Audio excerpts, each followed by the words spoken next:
White opens the conversation with, "Is this item still available?" White's checking in on an item in what seems to be like a decent book opening. Just a standard marketplace start, nothing too bad yet. Black responds quickly with, "Yup." Black's confirming the item is still available in a good move. Simple, clear, and it progresses the game. White asks next, "Just got your message, does it work?" White's checking if the thing actually functions in a good move again. Basic due diligence while buying something used. Black comes back with, "Yeah, I just no longer have a practical use for it." Black's confirming that it absolutely works while explaining the reason for selling in an excellent move. Classic online seller defense right here. This video might be uneventful. White continues with asking, "Is it loud?" A valid question when buying something like this, appearing to be a good move for someone interested in a keyboard. "No, it's a membrane board." Black provides details, saying that it's a specific keyboard spec in a brilliant move. Membrane keyboards tend to be quieter than mechanical ones, if you didn't know. Fun fact. White suddenly says, "Oh, never mind." White's backing out the deal because the keyboard is not loud and a genuine inaccuracy. Most people want quiet keyboards, but apparently White's looking for something that sounds like frying fish while browsing the Granny XXX site. Black asks for clarification with, "You want a loud keyboard?" Black's trying to understand the confusion in a good move because his preference is completely backwards from what most people want. Now White rapid fires back with, "Why, you have one and how much? All I have is 20, is it Bluetooth?" White's now asking if Black happens to have a loud keyboard instead in what's quickly becoming a blunder. They've completely switched up what they're looking for mid-conversation. Black tries to answer with, "Yes, it's a Bluetooth keyboard." Black confirms the question in a forced move, probably sitting there confused about what White actually wants at this point. White keeps going with, "How much is it? Wireless? Can you send a pic?" White's asking even more questions in an inaccuracy, literally repeating the wireless question that the whole Bluetooth thing already answered. White's brain is clearly not functioning well. Black maintains patience with, "It's 20 bucks, yes, it's wireless." Black's being remarkably patient in a good move, answering everything clearly despite all the repetition. Honestly, I would have crashed out and hit him with my keyboard. White asks, "Does it work with phones, tablets, and computers?" White's checking device compatibility in a book move. Finally, a legitimately smart question. Black directs them, saying the pics are in the item gallery, then sends pictures of the keyboard. Black's pointing White to photos that already exist while also sending new ones anyway in a great move. Genuinely helpful despite White not checking the listing properly. White gets confused asking, "What is the gray one?" White's puzzled by the photos in a decent good move, completely unable to understand what they're looking at. Black explains patiently, again, honestly I have no idea how they have that much patience, the same keyboard folded. Black's clarifying the design in a good move, still maintaining patience through all this impressive restraint. White then asks, "Do you have to use the keyboard? Can you use it as a speaker?" White just asks if a literal keyboard can somehow be used as a speaker in what might be the most diabolical blunder yet. White's brain has fully detonated. This is a classic conversation with a certified boomer.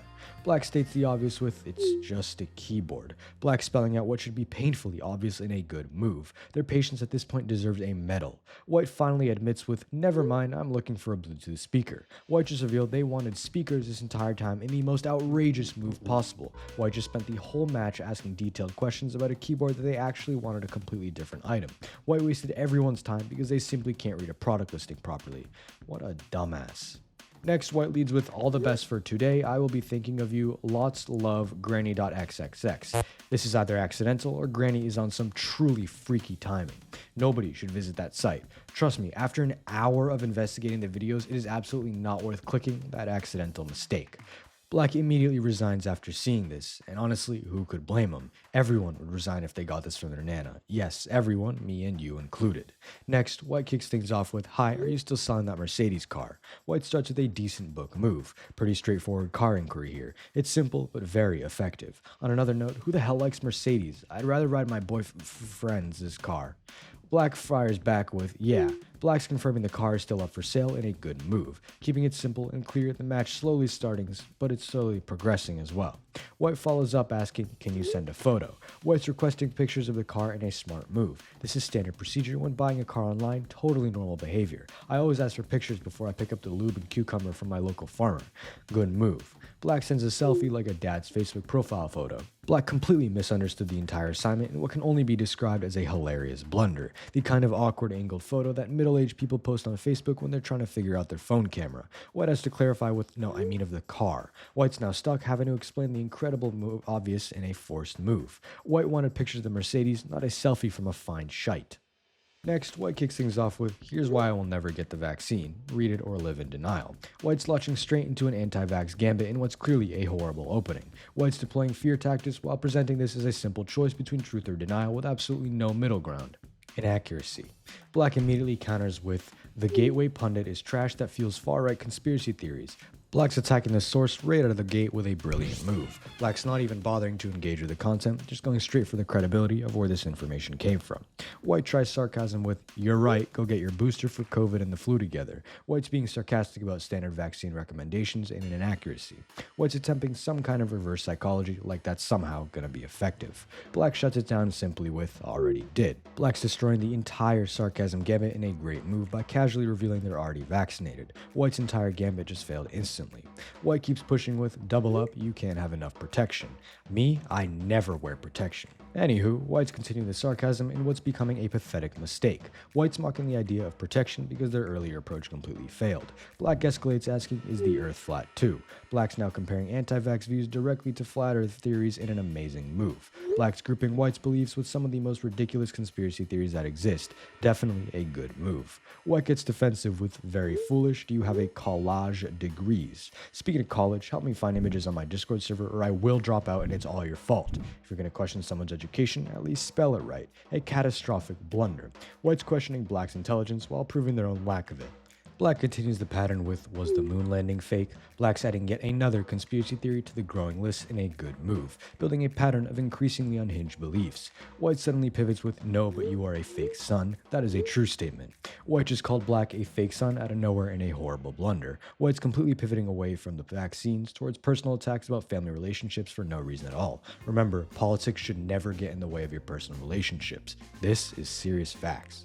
Black brings up tragedy with, "Were children murdered at Sandy Hook?" Black's introducing a genuinely tragic event into the conversation in a brilliant move, testing whether White is the type to deny mass shootings happened. White claims ignorance with, "I don't know what you were talking about." White's pretending not to know about a major national tragedy in a bad blunder, either lying through their teeth or genuinely forgetting something everyone knows. Black calls him out with, "Must be nice to forget something so awful, but I guess they weren't your kids, so who cares, right?" Black's pointing out White's selective memory in a great move, highlighting how White only seems to care when tragedy affects him personally. White explains the details with, "Adam Lanza had mental problems. He killed his mother, stole her guns, and killed innocent children. Why did you bring that up?" White's now proving they do know about Sandy Hook in what's becoming a forced move after just claiming ignorance. White just got caught in an obvious lie. Black reveals a strategy with, "Just listing conspiracy theories since you love reading about them." Black's explaining the entire approach in a brilliant move, explaining how hypocritical White really is. White deflects childishly with, "No, they are yours." White's pulling out the classic "no you" defense in what might be the most pathetic blunder yet, embarrassing behavior for someone probably in their 50s. Black adds another one with, "Was 9/11 an inside job?" Black's throwing yet another conspiracy theory onto the pile in a good move, absolutely relentless. He reveals the issue with, "Fake son? Can you believe that a real son would withhold his sons from his parents? No, but a fake son would." White's now accusing Black of keeping the grandchildren away in a horrible blunder, finally revealing the real conflict. Black apparently won't let them visit because of these same conspiracy issues. Black explains the conditions with, "I thought fathers would do anything for their children. I guess I was wrong. There's nothing I wouldn't do for names. Get vaccinated." Black's laying out the terms in a trophy move, protecting his children by requiring vaccination before visits. It's reasonable and responsible, exactly what a good father should do. White attacks the decision with, "But you are depriving name of their grandchildren. You are a fake son." Another catastrophic blunder. White's choosing pride and paranoia over family connection. Black delivers the ultimatum with, "But I'm a better father than you'll ever be. I would die for my kids. You believe the vaccine will kill you. You should be willing to die for me and your grandkids." John 15:13, "Greater love has no one than this, then he laid down his life for his friends." Black's presenting an absolutely devastating offense in a precise, brilliant move, using scripture itself to prove that true love requires sacrifice. White counters with scripture with, "You shall honor your mother and father. You are a fake son." White's quoting a completely different Bible verse in a miss, demanding honor while doing nothing to earn it. Black delivers with more scriptures. Colossians 3:21, "Fathers, do not aggravate your children, or they will become discouraged." Black's countering with divine precision in a brilliant move, showing for White's behavior breaks their own script. White closes out with, "I'm aggravating you by not willing to die for you and your children. You are a fake son." White's twisting Black's words in a final blunder, completely missing the point that choosing conspiracy theories over family is what actually caused the rift. White kept repeating the same tired strategy, one that will never work. Now I want to say again, never let politics get in your family. Next, White starts us off with literally says on my profile and in my post, I'm not interested in anyone over 35. White's laying down a clear boundary right from the start and a good move. White's already stated these age preferences and is just reinforcing what should be obvious. Black comes back with, well, sometimes the best things in your life are found when you're looking for something else. You'll also find the best videos of your life if you like and subscribe and buy all my merch. Yes, all of them, link in description. Black's attempting to be all philosophical about completely ignoring someone's preference in a horrible blunder. Black saw the age requirements written in plain English and somehow thought acting like Shakespeare would make anyone change their mind. White keeps it short with nah. White's maintaining simplicity and firmness in a best move here. One word, but it shuts down any offense Black is planning on launching. Black pushes forward saying, one thing I know about older, I have seen more of that. I know what to do with a woman. Black's out here bragging about sleeping with people that aren't his age in a catastrophic blunder while simultaneously ignoring the rejection that just happened. Black's trying to use age as some kind of selling point when age is literally the exact problem White mentioned. The misplaced confidence here is honestly impressive. White wraps it up with, clearly you don't respect consent since I've already said no twice. Fuck off, boomer. White's calling out Black's selective memory in a cinematic brilliant move. White just deflected everything Black threw at them and closed every opening. White won by checkmate.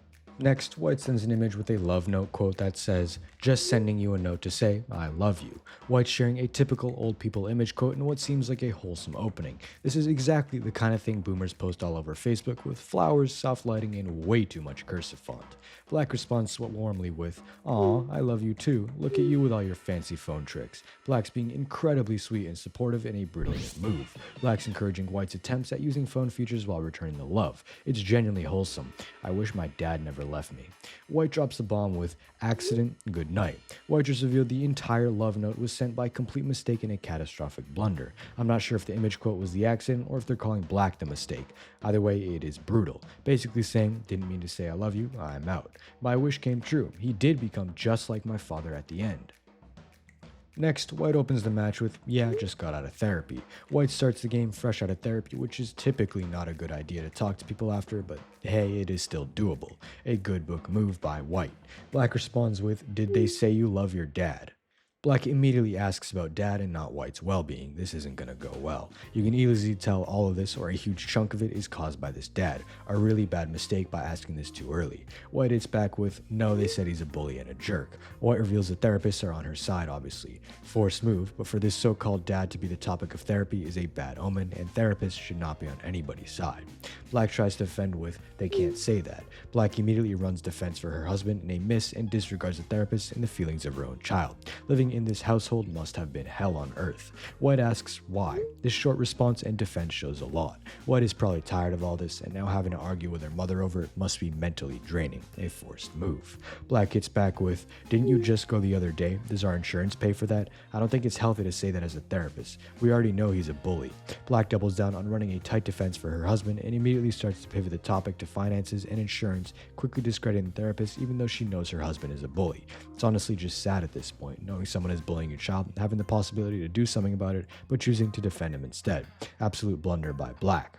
White reveals that he does bully me, he calls me fat and tells me my birthmark is ugly. She's literally just saying this person isn't treating you right. She wouldn't be much of a therapist if she just called my life perfect. White drops more facts with this good move to make her mother face reality and to remind her of the bullying strategy her dad has been using on her. She does have a point. The therapist isn't paid to glaze you, they're supposed to help you discuss uncomfortable topics like this one.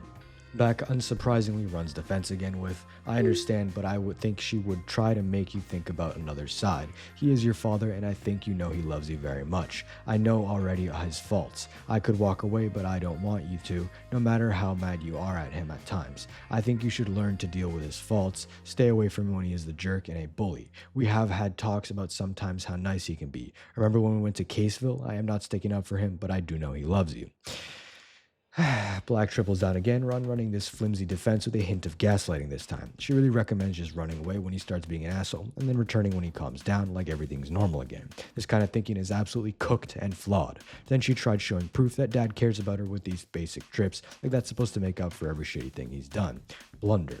White closes the game with, just because you love someone does not excuse your crappy behavior. He loves you, it doesn't help me get over the insecurities he's given me. White is spitting facts again, absolutely crushing Black with his brilliant move. I do feel bad for both of them. I kinda understand Black, but it isn't justifiable. You should always take the side of your children. What's the use of having an unstable relationship with your father? Next, White starts with panic.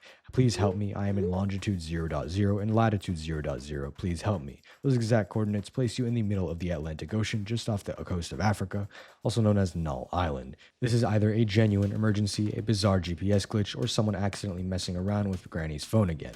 Mistake.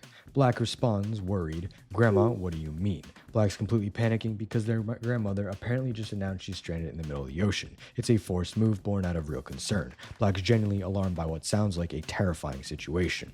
Next, White opens casually with, "You home, hun?" White's just checking if Black made it home in what seems like a decent book opening. A simple, caring check-in from what's clearly a partner or family member. Black confirms briefly with, "Yeah." Black's letting White know they're safe at home in a good move. Short, clear, and to the point. White follows up asking, "Kay, how was your day?" White's asking about Black's day in a good move. Normal, thoughtful conversation between people who actually care. White then answers their own question. "Fine, we're at the dreaded sprint, finally getting Ollie an upgrade. Lol, his phone will barely charge. He had a great run with it." White just replied to their own message in what's become a genuinely funny blunder. They've already started a full-on dialogue or completely forgot they were texting another person. "I'm gonna stop talking to myself if you press that playlist button that pops up. Trust me."